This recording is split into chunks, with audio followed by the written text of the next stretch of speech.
ओम नमो भगवते वासुदेवाय।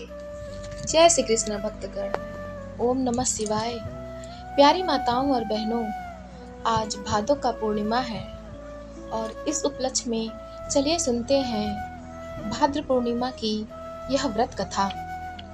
द्वापर युग में एक समय माता यशोदा जी ने श्री कृष्ण से कहा, हे कृष्ण, तुम सारे संसार के उत्पन्न करता, पोषण तथा उसके संहार करता हो।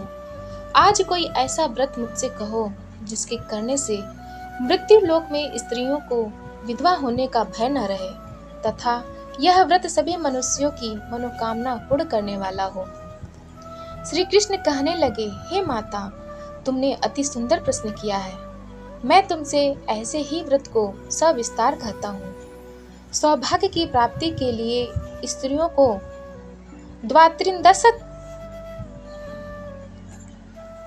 सौभाग्य की प्राप्ति के लिए स्त्रियों को 32 पूर्णिमाओं का व्रत करना चाहिए। इस व्रत को करने से स्त्रियों को सौभाग्य संपत्ति मिलती है। यह व्रत अचल सौभाग्य को देने वाला और भगवान शंकर के प्रति मनुष्य मात्र की भक्ति को बढ़ाने वाला है।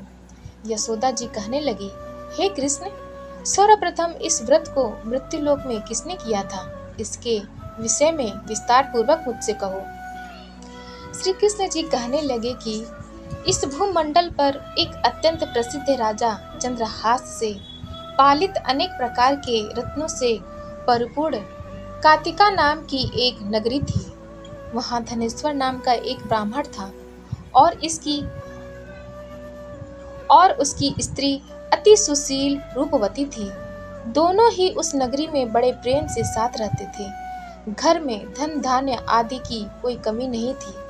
उनको एक बड़ा दुख था, उनके कोई संतान नहीं थी, जिस वजह से वह बहुत दुखी रहते थे। एक दिन एक बड़ा तपस्वी योगी उस नगरी में आया। वह योगी बाकी सभी घरों से भिक्षा मांगकर भोजन किया करता था, लेकिन उस ब्राह्मण के घर से भिक्षा नहीं मांगा करता था। एक दिन योगी गंगा किनारे भिक्षा मांगकर प्रेम पूर्वक खा रहा था कि धनेश्वर ने योगी को यह सब करते देख लिया। सब कार्य किसी प्रकार से देख लिया।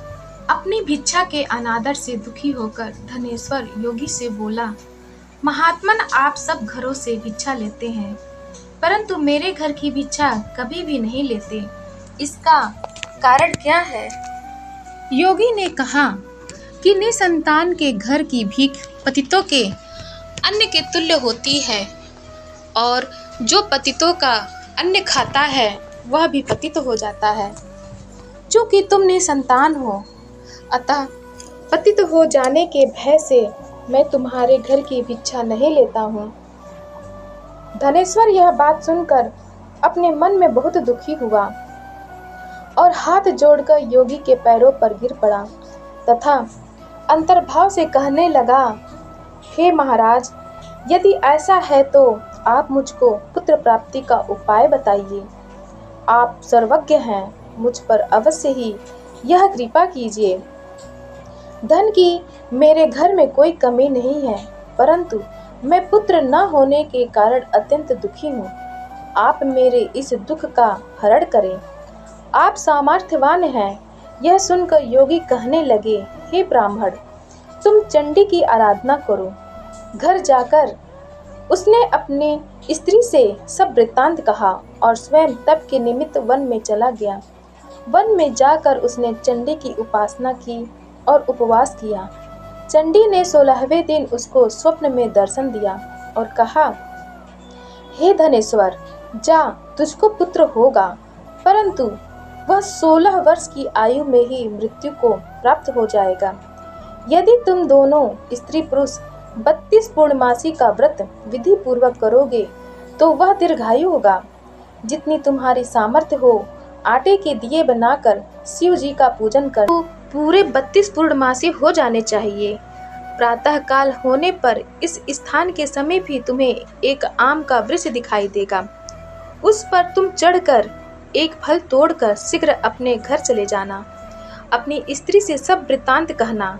ऋतु स्नान के पश्चात वह स्वच्छ होकर श्री शंकर जी का ध्यान करके उस फल को खा लेगी, तब शंकर भगवान की कृपा से उसको गर्भ हो जाएगा। जब वह ब्राह्मण प्रातःकाल उठा तो उसने उस स्थान के पास ही एक आम का वृक्ष देखा, जिस पर एक अत्यंत सुंदर आम का फल लगा हुआ था। उस ब्राह्मण ने उस आम के वृक्ष पर चढ़कर उस फल को तोड़ने का प्रयत्न किया, परंतु वृक्ष पर कई बार प्रयत्न करने पर भी वह न चढ़ पाया। तब तो उस ब्राह्मण को बहुत चिंता हुई और विघ्न विनाशक श्री गणेश जी की वंदना करने लगा। हे दयानिधे, अपने भक्तों के विघ्नों का नाश करके उनके मंगल कार्य को करने वाले, दुष्टों का नाश करने वाले, रिद्धि सिद्धि के देने वाले, आप मुझ पर कृपा करके इतना बल दें कि मैं अपने मनोरथ को पूर्ण कर सकूं। इस प्रकार गणेश जी की प्रार्थना करने पर उनकी कृपा से धनेश्वर वृक्ष पर चढ़ गया और उसने एक अति सुंदर आम का फल देखा। उसने विचार किया कि जो वरदान से फल मिला था वह यह है और कोई फल दिखाई नहीं देता। धनेश्वर ब्राह्मण ने जल्दी से उस फल को तोड़कर अपनी स्त्री को ला कर दिया और उसकी स्त्री ने अपने पति के कथनानुसार उस फल को खा लिया और वह गर्भवती हो गई। देवी जी की असीम कृपा से उसे एक अत्यंत सुंदर पुत्र उत्पन्न हुआ, जिसका नाम उन्होंने देवीदास रखा। माता पिता के हर्ष और शोक के साथ वह बालक शुक्ल पक्ष के चंद्रमा की भांति अपने पिता के घर में बढ़ने लगा। भवानी की कृपा से वह बालक बहुत ही सुंदर, सुशील और विद्या पढ़ने में बहुत ही निपुण हो गया। दुर्गा जी की आज्ञा अनुसार उसकी माता ने 32 पूर्णमासी का व्रत रखना प्रारंभ कर दिया था, जिससे उसका पुत्र बड़ी आयु वाला हो जाए। 16वां वर्ष लगते ही देवीदास के माता पिता को बड़ी चिंता हो गई कि कहीं उनके पुत्र की इस वर्ष मृत्यु न हो जाए। इसलिए उन्होंने अपने मन में विचार किया कि यदि यह दुर्घटना उनके सामने हो गई तो वे कैसे सहन कर सकेंगे। उन्होंने देवीदास के मामा को बुलाया और कहा कि हमारी इच्छा है कि देवीदास 1 वर्ष तक काशी में जाकर विद्या अध्ययन करे और उसको अकेला भी नहीं छोड़ना चाहिए। इसलिए साथ में तुम चले जाओ और 1 वर्ष के पश्चात इसको वापस लौटा आना। सब प्रबंध करके उसके माता पिता ने काशी जाने के लिए देवीदास को एक घोड़े पर बैठाकर उसके मामा को उसके साथ कर दिया, किंतु यह बात उसके मामा या किसी और से नहीं कही। धनेश्वर ने सपत्नी अपने पुत्र की मंगल कामना तथा दीर्घायु के लिए भगवती दुर्गा की आराधना और पूर्णमासियों का व्रत करना आरंभ कर दिया। इस प्रकार बराबर 32 पूर्णमासी का व्रत पूरा किया। कुछ समय पश्चात एक दिन वह दोनों मामा और भांजा मार्ग में रात्रि बिताने के लिए किसी ग्राम में ठहरे हुए थे।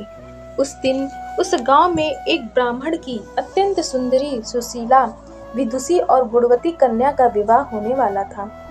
जिस धर्मशाला के अंदर वर और उसकी बारात ठहरी हुई थी, उसी धर्मशाला में देवीदास और उसके मामा भी ठहरे हुए थे। संयोगवश कन्या को तेल आदि चढ़ाकर मंडप आदि का कृत्य किया गया तो लग्न के समय पर वर को धनुर्वात हो गया। अस्तु वर के पिता ने अपने कुटुंबियों से परामर्श करके निश्चय किया कि यह देवीदास मेरे पुत्र जैसा ही सुंदर है, मैं इसके साथ ही लग्न करा दूं और बाद में विवाह के अन्य कार्य मेरे लड़के के साथ हो जाएगा। ऐसा सोचकर देवीदास के मामा से जाकर बोला कि तुम थोड़ी देर के लिए अपने भांजे को हमें दे दो, जिससे विवाह के लग्न का सब कृत्य सुचारू रूप से हो सके। तब उसका मामा कहने लगा कि जो कुछ भी मधुपर्क आदि कन्यादान के समय वर को मिले वह सब हमें दे दिया जाए तो मेरा भांजा इस बारात का दूल्हा बन जाएगा। यह बात वर के पिता ने स्वीकार कर ली। पत्नी के साथ वह भोजन न कर सका और अपने मन में सोचने लगा कि न जाने यह कैसी स्त्री होगी। वह एकांत में इसी सोच में गर्म निश्वास छोड़ने लगा तथा उसकी आंखों में आंसू भी आ गए। तब वधू ने पूछा कि क्या बात है, आप इतने उदासीन व दुखी क्यों हो रहे हैं।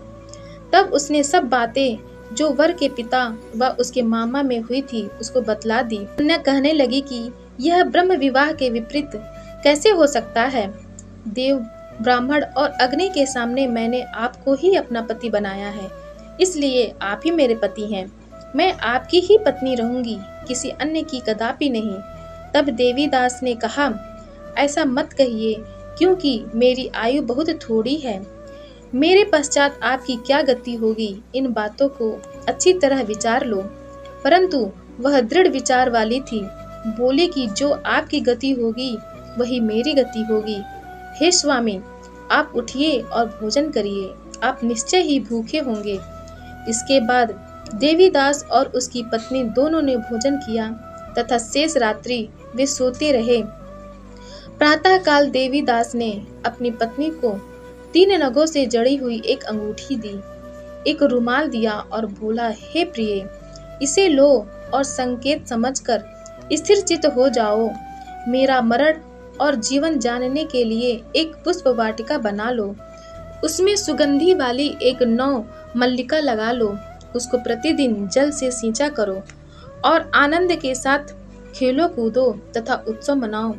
जिस समय और जिस दिन मेरा मरणांत होगा, ये फूल सूख जाएंगे और जब ये फिर हरे हो जाएं, तो जान लेना कि मैं जीवित हूँ। यह बात निश्चय करके समझ लेना, इसमें कोई संशय नहीं है। यह समझा कर वह चला गया। प्रातः काल होते ही वहां पर गाजे बाजे बजने लगे और जिस समय विवाह के कार्य समाप्त करने के लिए वर तथा सब बाराती मंडप में आए, तो कन्या ने वर को भली प्रकार से देखकर अपने पिता से कहा कि यह मेरा पति नहीं है। मेरा पति वही है जिसके साथ रात्रि में मेरा पाणी ग्रहण हुआ था। इसके साथ मेरा विवाह नहीं हुआ है। यदि यह वही है तो बताए कि मैंने इसको क्या दिया। मधुपर्क और कन्यादान के समय जो मैंने भूषणादि दिए थे उन्हें दिखाए तथा रात में मैंने क्या गुप्त बातें कही थी वह सब सुनाए। पिता ने उसके कथनानुसार वर को बुलाया। कन्या की यह सब बातें सुनकर वह कहने लगा कि मैं कुछ नहीं जानता। इसके पश्चात लज्जित होकर वह अपना समूह लेकर चला गया और सारी बारात भी अपमानित होकर वहां से लौट गई। भगवान श्री कृष्ण बोले, हे माता, इस प्रकार देवीदास काशी विद्या अध्ययन के लिए चला गया। जब कुछ समय बीत गया तो काल से प्रेरित होकर एक सर्प रात्रि के समय उसको डसने के लिए वहां पर आया। उस विषधर के प्रभाव से उसके शयन का स्थान चारों ओर से विष की ज्वाला से विषैला हो गया, परंतु व्रतराज के प्रभाव से उसको काटने ना पाया, क्योंकि पहले ही उसकी माता ने 32 पूर्णिमा का व्रत कर रखा था। इसके बाद मध्याह्न के समय स्वयं काल वहां पर आया और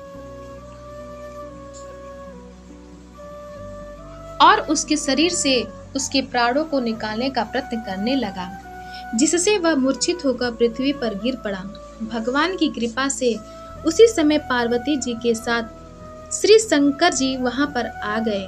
उसको मूर्छित दशा में देखकर पार्वती जी ने भगवान शंकर से प्रार्थना की कि हे महाराज, इस बालक की माता ने पहले 32 पूर्णिमा का व्रत किया था, जिसके प्रभाव से हे भगवान आप इसको प्राण दान दें। भवानी के कहने पर भक्त वत्सल भगवान श्री शिव जी ने उसको प्राण दान दे दिया। इस व्रत के प्रभाव से काल को भी पीछे हटना पड़ा और देवीदास स्वस्थ होकर बैठ गया। उधर उसकी स्त्री उसके आने की प्रतीक्षा किया करती थी। जब उसने देखा कि उस पुष्प वाटिका में पत्र पुष्प कुछ भी नहीं रहे, तो उसको अत्यंत आश्चर्य हुआ और जब वह वैसे ही हरी भरी हो गई तो वह जान गई कि वह जीवित हो गए हैं।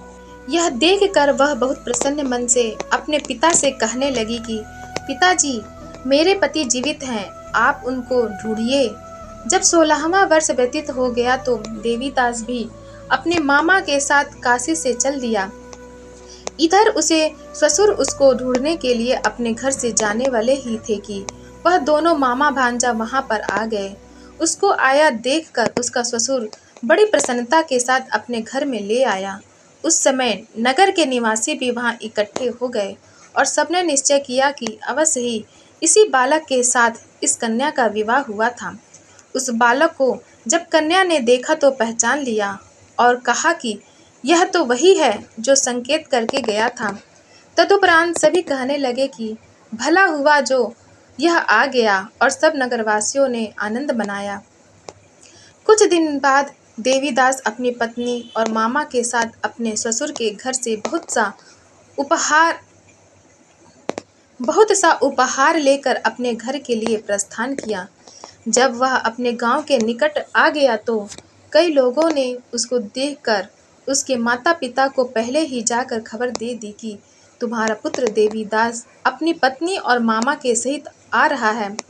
ऐसा समाचार सुनकर पहले तो उन्हें विश्वास ही नहीं हुआ, किंतु जब और लोगों ने भी आकर उनकी बात का समर्थन किया तो उनको बड़ा आश्चर्य हुआ। लेकिन थोड़ी देर में देवीदास ने आकर अपने माता पिता के चरणों में अपना सिर रखकर प्रणाम किया और उसकी पत्नी ने अपने सास ससुर के चरणों को स्पर्श किया तो माता पिता ने अपने पुत्र और पुत्रवधू को अपने हृदय से लगा लिया और दोनों की आंखों में प्रेमाश्रु बह चले। अपने पुत्र और पुत्रवधू के आने की खुशी में धनेश्वर ने बड़ा भारी उत्सव किया और ब्राह्मणों को भी बहुत सा दान दक्षिणा देकर प्रसन्न किया। श्री कृष्ण जी कहने लगे कि इस प्रकार धनेश्वर 32 पूर्णिमाओं का व्रत के प्रभाव से पुत्रवान हो गया।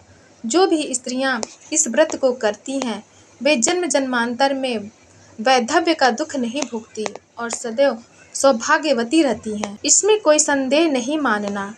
यह व्रत पुत्र पौत्रों को देने वाला तथा संपूर्ण मनोकामनाओं को पूर्ण करने वाला है। 32 पूर्णिमाओं के व्रत करने से व्रती की सब इच्छाएं भगवान शिव जी की कृपा से पूर्ण हो जाती है। बोलो शंकर भगवान की जय, माता पार्वती की जय, विष्णु भगवान की जय। प्यारी माताओं और बहनों, कथा अच्छी लगी हो तब आप हमारे चैनल सनातन कथा संग्रह को लाइक करें, शेयर करें और सब्सक्राइब करें। धन्यवाद।